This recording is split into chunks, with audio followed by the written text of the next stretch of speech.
our rivals, like the Cowboys, patang, patang, patang, deep down inside know the Eagles' future is bright, even though people want to say one of the weaknesses we have going into this season is our coordinators. But I actually see it as a strength.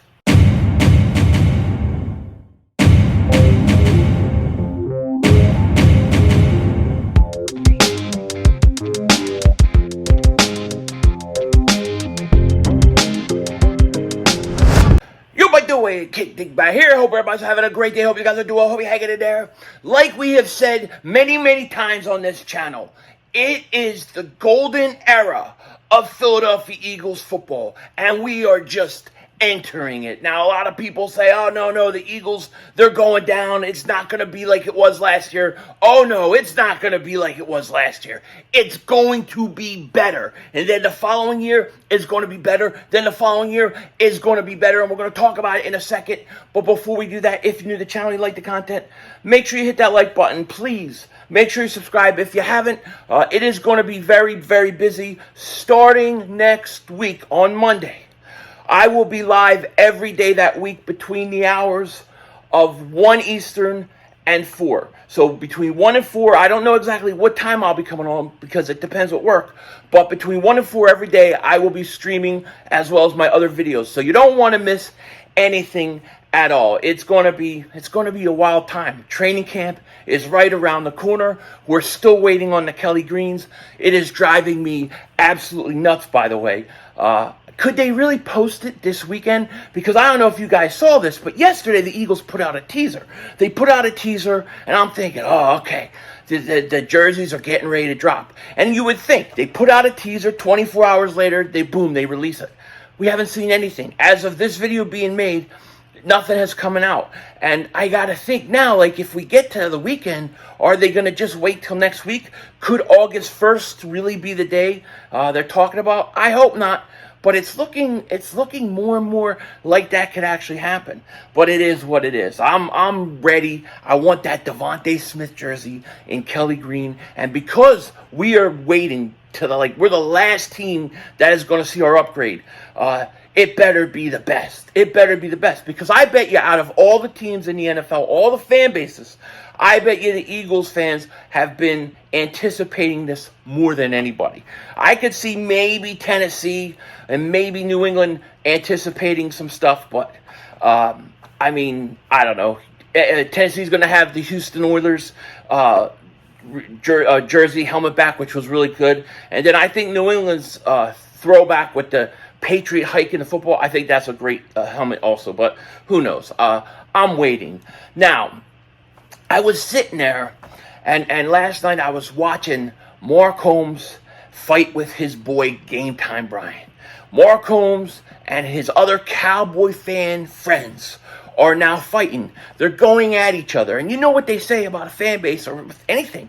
A house divided cannot stand. It looks like the COUCHBOYS are coming apart at the seams. And all it took was a possible Zach Martin holdout, and they lose their minds. It's so funny to me because I hear Mark Holmes all season. Oh, the Eagles had to change their roster and this and that. And now you look at all the veterans that they're going to have to sign, all the contracts that they got to re-sign. Zach Martin wants to hold out. They're going to have to probably redo Dak Prescott's deal. The future isn't bright for them, and now they're at each other's throats, and they're fighting, and they're going at it. And it's just great. It's just great being a Philadelphia Eagle fan. It's great. And really, the Eagles' future is bright. As I've said, we are entering the golden era of Eagles football, okay? Even ESPN has the Eagles ranked number one for the franchise with the best future in front of them. Get this, right? By every metric, the Eagles are well equipped for the future. So much so that ESPN has ranked Philadelphia as the number one on its future power rankings. Quote, the Eagles have a loaded roster, a front office that shows a deft ability to maintain, replenish through the draft. And I'm reading slow because I have to get this thing close up. I'm using my iPad. Oh, my computer is shot, by the way. It is done. It is done. Somehow it got wet. I don't know how. I don't know what happened when I was at work. No, nobody's talking in the house. So I don't know what happened.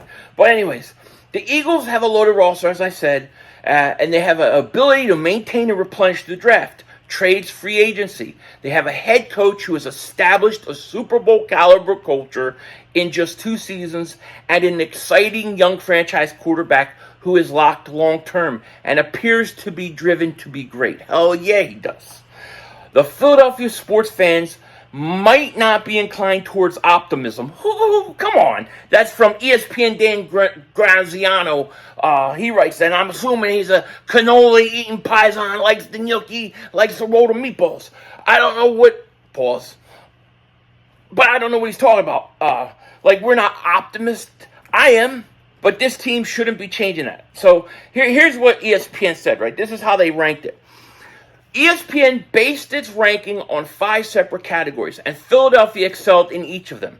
The Eagles came in at number 1 in both overall roster category, 30% of the overall grade, and the front office category, which is 15% of how they're grading it. They also placed number 2 in drafting, 15% in how they're grading it, number 4 in quarterback, 20%, and number 7 in coaching, 20%. Even with the Eagles topping the rankings, there are still some minor concerns for the future. Namely, the team is breaking into 2 new coordinators this season, and future turnover could be difficult to sustain. So, no, I agree with ESPN.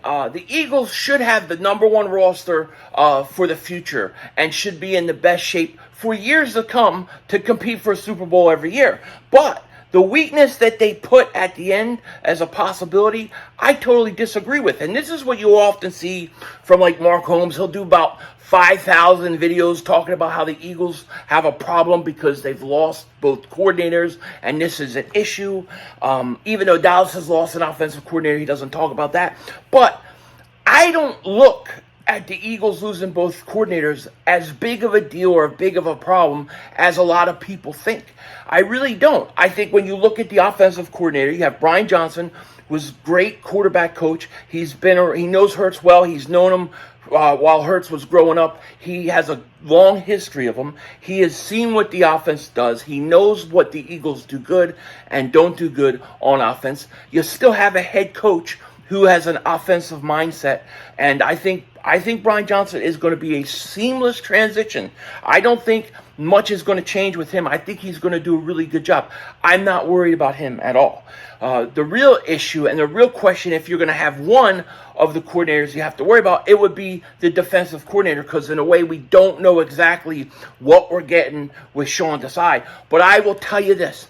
I will take my chances with Desai over Gannon any day of the stinking week, okay? Because I don't think Gannon was that great of a coordinator. I think the Eagles' defense was so talented that it made him look good. It covered up a lot of things. And the fact that everything that happened in the Super Bowl, good riddance that Jonathan Gannon is gone. And if Sean Desai comes in and is 10-15% better than Jonathan Gannon, then that's a win for me. I don't think it's going to be a problem. Everything I've heard about Sean Desai, everything that we have read when he was in Chicago, when he was in Seattle, how he's looked at around the league, to me it sounds like here's a guy that understands he has to use the talent around him and how his roster is built to their advantage, instead of trying to do certain things when it doesn't work like Jonathan Gannon used to do. I don't think you're going to see quarterbacks throw for 88% completion percentage anymore. I mean, you had guys like Derek Carr, 85% completion percentage. Zach Wilson's rookie year struggled the whole year. Comes out, plays the Eagles, throws for tons of yards, career day. Gannon had a way of letting quarterbacks destroy him. I don't see how it can get much worse. I think the Eagles are in a better spot. From what we understand, I think they said somewhere, and I'm not positive on this, but I think somebody's saying that they blitzed between 8 and 10% of the time last year, and Desai, in his career, they blitzed around 20-something%.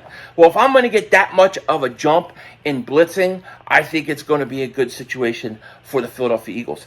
I truly believe and I believe this with all my heart, that Desai is the guy that we don't know a lot about, but the chances are he's probably going to be better than Gannon was. And if he's better than Gannon was, and you got the offense you already have, and I think Brian Johnson's going to be really good, I think we're going to be fine. And you know what? Maybe we'll like Desai. I cannot wait to see what Sean Desai does, how he is. And I'm giving him an opportunity. I'm open to the fact that he may be very good. But I don't think that the coordinator situation for the Eagles is as big of a weakness going forward as a lot of people think. I think the weakness at coordinator was last year with Jonathan Gannon. I think the last 2 years it was with Jonathan Gannon. Oh, yeah, they had 70 sacks. I'll totally agree with you. They had 70 sacks. Great. They could have had that. They could have had more. They could have had more if he would have used his players better, in my opinion. And then the way he went out just left such a bad taste in my mouth. The hell with Jonathan Gannon. I think Sean Desai will be fine. I think he will be perfect for the Eagles, and I don't think the coordinator spot is weak at all. So I think the Eagles are in a position where we're in the golden era of Eagles football. And I agree with ESPN. Eagles should be number one on that list. Not only should they be number one on the list, but the coordinators are not as weak of a position as they would like you to think. Just my opinion. With that said, take care. Talk to you later, of course. Don't be a dingbat. Remember, it's how we vision. We're just living in it.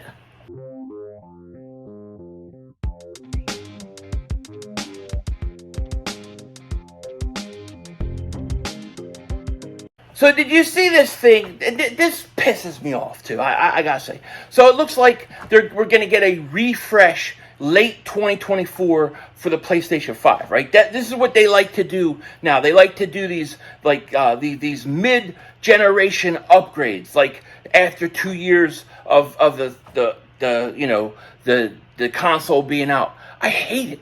I hate it. Can't we just go back to where you actually keep your system, I don't know, 5-10 years before they start upgrading the generation? I mean, can't they concentrate on the games? I mean, I'm going to be honest with you. Every system when I was growing up, when it could have been Atari, and then I was there for the initial Atari, Commodore 64, then it was Nintendo, Super Nintendo, Genesis, all that stuff. At least every time a new console, new generation came out, they came out with games that fit that new generation, that defined that generation in the consoles. I don't feel like that anymore. I don't feel like that we get games that say, yes, this is the game that shows you what the next generation is all about. I mean, there's some good games now, but there's nothing like that. I wish they would concentrate more on bringing out good games than worrying about giving us a mid-generation upgrade. To me, it's just a money grab, and I'm getting sick and tired. I ain't playing that game anymore. If they're coming out with a PlayStation 5 Pro in November 24, I'm going to wait until they come out with the PlayStation 6 before I upgrade. I'm just getting sick and tired of it. Denzel Washington out.